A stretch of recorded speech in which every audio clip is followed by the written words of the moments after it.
Bonjour et bienvenue dans cette leçon du cours d'économie du sol et de l'immobilier consacrée à l'incidence foncière. Un concept important dans la pratique, mais qui prête aussi parfois à confusion.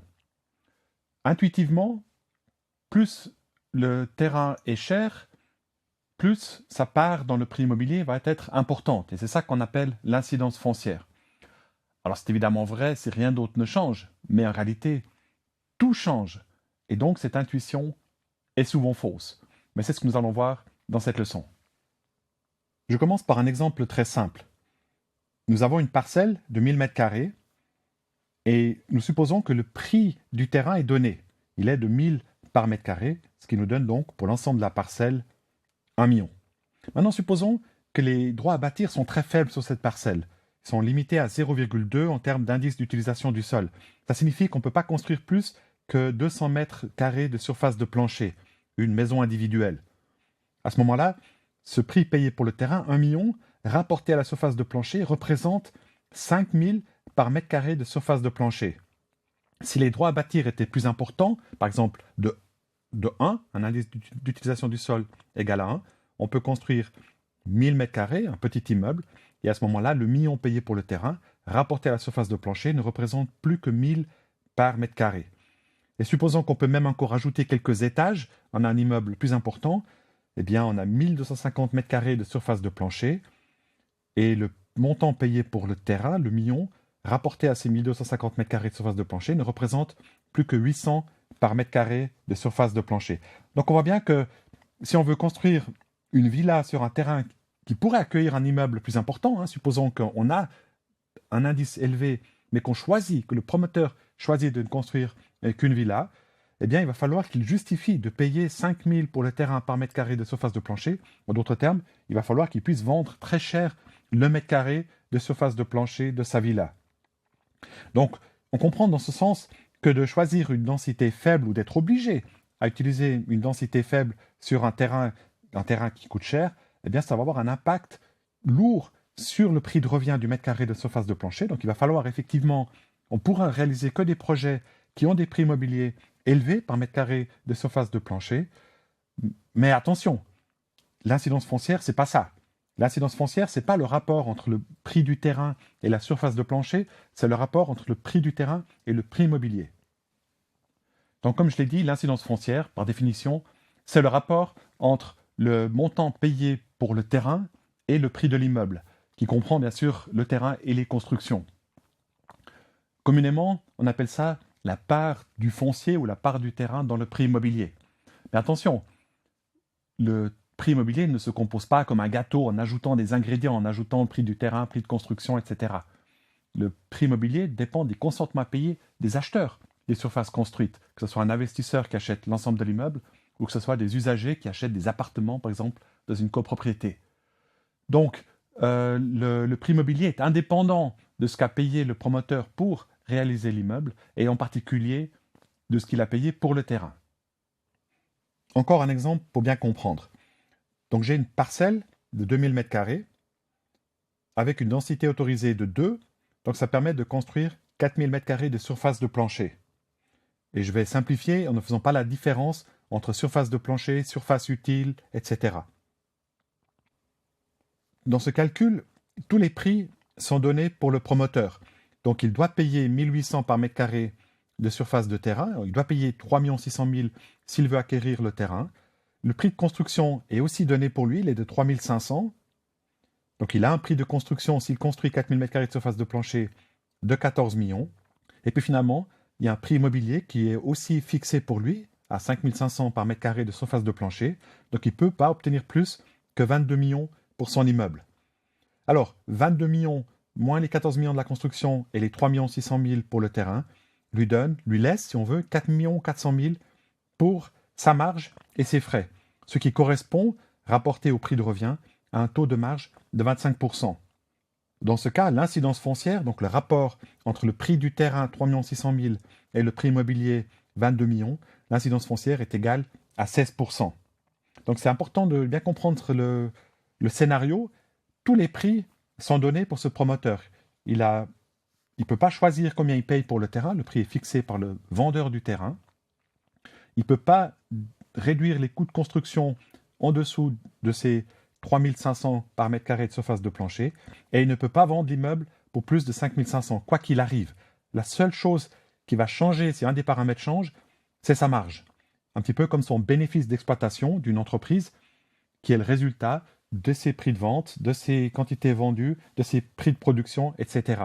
C'est le bénéfice qui s'adapte dans ce scénario, la marge qui s'adapte et pas les autres paramètres. Cela dit, les autres paramètres, les prix et la densité autorisée peuvent évidemment varier, mais ça variera indépendamment des choix du promoteur. Supposons par exemple que le propriétaire foncier exige un prix du terrain différent. L'exercice avait été fait avec un prix de 1800 par mètre carré de surface de terrain. Le prix du terrain pourrait être plus faible ou il pourrait être plus élevé. Qu'est-ce qui se passe dans ce cas-là ? On voit très vite que le taux de marge, et la marge elle-même, diminue lorsque le terrain doit être acheté à un prix plus élevé. Ça, c'est logique. Si le promoteur doit payer plus au propriétaire foncier, eh bien, il lui reste moins de bénéfices dans cette opération, sachant encore une fois que tout le reste, prix immobilier, prix de construction, est donné. Maintenant, ce qui nous intéresse, c'est l'incidence foncière. Qu'est-ce qu'il advient de l'incidence foncière ? Eh bien, dans ce cas, en payant plus pour le terrain, le promoteur va subir une incidence foncière plus élevée. Encore une fois, ce n'est pas une très grande surprise, puisque le prix immobilier est donné, les mètres carrés qu'il peut construire sont donnés, et donc, automatiquement, plus il paye pour le terrain, plus le prix du terrain va peser lourd par rapport au prix immobilier. Deuxième paramètre qui peut changer, c'est le prix immobilier. Dans l'exemple, on avait un prix de 5500 par mètre carré de surface de plancher. Il pourrait être plus faible, il pourrait être plus élevé en fonction de la situation sur le marché immobilier, des consentements à payer des acheteurs pour ces surfaces de plancher. Alors, on voit bien qu'un prix immobilier élevé permet au promoteur d'obtenir une marge plus importante. Donc, si le promoteur obtient plus pour l'immeuble, eh bien, ça se traduit avant tout par une augmentation de sa marge. L'incidence foncière, elle va diminuer puisqu'il paye un prix fixe pour le terrain. Un prix fixe pour le terrain rapporté à un prix immobilier de plus en plus important conduit à une incidence foncière, un rapport entre prix foncier et prix immobilier de plus en plus faible. Ça n'a pas l'air de diminuer beaucoup, mais en même temps, le prix immobilier n'augmente pas beaucoup non plus dans cet exemple. Il augmente d'un tiers, de 4500 à 6000, et l'incidence foncière passe de 20% à 15%, donc elle diminue d'un quart. Finalement, faisons varier la densité autorisée ou l'indice d'utilisation du sol. Dans l'exemple central, cet indice était fixé à 2, il pourrait être plus faible, ce qui oblige à construire moins de surface de plancher et qui va avoir comme impact une marge plus faible, puisqu'il va devoir payer la même chose pour le terrain avec moins de possibilités de construire des surfaces de plancher dessus. Par contre, si l'indice d'utilisation du sol augmente, la possibilité de construire plus, eh bien le taux de marge augmente. N'oublions pas quand même que le prix de construction augmente aussi. Donc le taux de marge va assez rapidement cesser d'augmenter fortement. Maintenant, ce qui nous intéresse, c'est l'incidence foncière. Là aussi, pas vraiment de surprise. S'il peut construire plus de surface de plancher sur une parcelle en payant la même chose pour la parcelle, eh bien le prix du terrain va peser moins lourd par rapport au prix immobilier. Laissez-moi résumer ce que nous avons vu jusqu'ici. Nous sommes placés dans un contexte où tous les prix sont donnés et ce qui ajuste le calcul du promoteur, qui équilibre, si vous voulez, les comptes du promoteur, c'est le taux de la marge. Dans ce cas, on obtient les résultats prévisibles par rapport à l'incidence foncière. Si le promoteur doit payer plus pour le terrain, rien d'autre ne change à part sa marge, eh bien le terrain va peser plus lourd dans le prix immobilier, l'incidence foncière va augmenter. S'il obtient plus pour son immeuble, l'incidence foncière va baisser. Et s'il peut construire plus de mètres carrés, il a droit à une densité plus élevée, là aussi ça va faire diminuer son incidence foncière. Maintenant, supposons que le scénario est différent. Tout est donné, y compris le taux de marge du promoteur. Le promoteur peut imposer son taux de marge. Par contre, c'est le prix foncier lui-même qui va s'ajuster pour équilibrer le compte du promoteur. Donc le prix foncier est déterminé par le compte à rebours. Il est égal au consentement maximum à payer du promoteur. Le terrain est le même, les prix sont les mêmes au départ, en tout cas le prix immobilier et le prix de construction.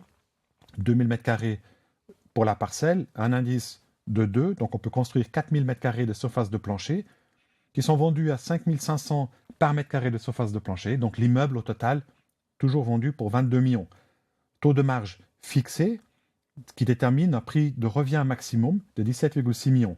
Prix de construction aussi inchangé, 14 millions. Je le soustrais des 17,6 millions du prix de revient maximum, ça signifie que le promoteur peut payer au maximum 3,6 millions pour le terrain, soit 1800 par mètre carré. L'incidence foncière, c'est le rapport entre le prix du terrain, 3,6 millions, et le prix immobilier, 22 millions, ce qui me fait ici 16%. Donc il faut bien comprendre que dans ce cas de figure, c'est le prix du terrain qui va changer si un des paramètres ci-dessus varie. Alors regardons par exemple ce qui se passe si le prix immobilier change. Eh bien on voit que, contrairement à la situation précédente, une augmentation du prix immobilier conduit à une augmentation de l'incidence foncière. Étonnamment. Pourquoi ? Eh bien parce que le prix du terrain aussi va augmenter si le prix immobilier augmente. Et en fait, il augmente plus que proportionnellement par rapport au prix immobilier. Et donc, on a une augmentation de la part du terrain dans le prix immobilier, malgré l'augmentation du prix immobilier. Ce qui se passe, c'est que dans ce ratio correspondant à l'incidence foncière, le ratio entre le prix du terrain et le prix immobilier, eh bien, les deux variables vont changer et la variable au numérateur, le prix du terrain, augmente plus que la variable au dénominateur, le prix immobilier.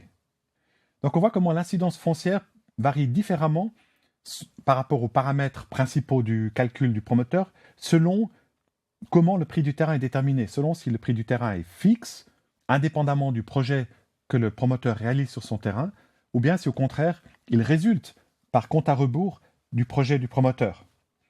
Dans la réalité, on est un petit peu entre deux, et on ne va pas avoir le même prix du terrain, quel que soit le projet qui peut être réalisé sur ce terrain. Pour représenter cela de façon un peu plus réaliste, je décris ici 3 situations typiques dans une agglomération. Au centre du terrain, on va dire que le terrain est proposé à la vente à un prix relativement élevé de 1800 par mètre carré. Alors que dans une situation moyenne, à quelques kilomètres du centre, on sera peut-être à 800 par mètre carré de surface de terrain, et en périphérie, on sera par exemple à 300 par mètre carré de terrain. Supposons qu'on a 3 parcelles dans chacune de ces situations, elles ont toutes 2000 mètres carrés, et donc on va avoir un prix du terrain évidemment beaucoup plus élevé au centre qu'en périphérie. Mais on a aussi des droits à bâtir plus importants. On va construire avec une densité de 2 au centre et peut-être seulement de 0,5 en périphérie. Donc on va construire sur ce terrain de 2000 mètres carrés qui coûte cher, qui coûte quand même dans le prix de 3,6 millions, on va construire 4000 mètres carrés de surface de plancher, alors qu'on ne construira peut-être que 1000 mètres carrés de surface de plancher en périphérie. Le prix de construction est un peu plus élevé au centre, mais les différences ne sont pas énormes. Par mètre carré de surface de plancher, mais puisqu'on construit plus de surface de plancher, un immeuble plus grand au centre, eh bien évidemment, on va aussi dépenser bien plus pour la construction au centre qu'en périphérie. Et finalement, je suppose que le prix immobilier est plus élevé au centre qu'en périphérie. Il y a un consentement à payer des habitants, des usagers, des usagers par exemple de bureaux ou de commerce, plus élevé au centre qu'en périphérie. Admettons que ce soit 5500 par mètre carré de surface de plancher au centre, 5000 dans une situation moyenne et 4500 en périphérie. Et donc, on va avoir un prix immobilier très élevé au centre puisqu'on a beaucoup de surface de plancher qu'on peut vendre très cher, on a 22 millions, alors qu'on aura peut-être que 4,5 millions en périphérie. Alors, dans ces projets, la marge est résiduelle, c'est ça qui équilibre les calculs du promoteur puisque tout le reste était fixé. Dans le projet réalisé au centre, la marge du promoteur est de 4,4 millions, elle est de 2 millions dans le projet en situation moyenne et de 900 000 en périphérie. Mais j'ai choisi mes chiffres pour que ça donne le même taux de marge, c'est-à-dire la marge rapportée à l'investissement, prix du terrain, prix de construction, eh bien ce taux de marge est le même pour les 3 projets. Simplement, le projet central, si vous voulez, il est plus important, il est plus grand. Alors maintenant, qu'en est-il de l'incidence foncière ? A priori, là où le terrain est le plus cher, l'incidence foncière va être la plus élevée. Mais on a déjà vu qu'on construit plus de surface de plancher. Donc ça va déjà atténuer considérablement les choses. Et en plus, ces surfaces de plancher, on peut les vendre plus cher. Donc le résultat, c'est qu'on a une incidence foncière, finalement, la même au centre qu'en situation moyenne. Et même en périphérie, où le terrain se vend beaucoup moins cher, mais en même temps, on construit beaucoup moins de surface de plancher, et bien même en périphérie, l'incidence foncière, avec ça, n'est pas beaucoup plus faible.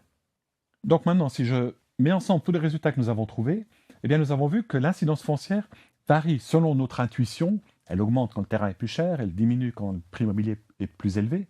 L'incidence foncière varie comme notre intuition, à condition que le prix foncier soit donné, qu'il soit invariant par rapport aux paramètres du projet.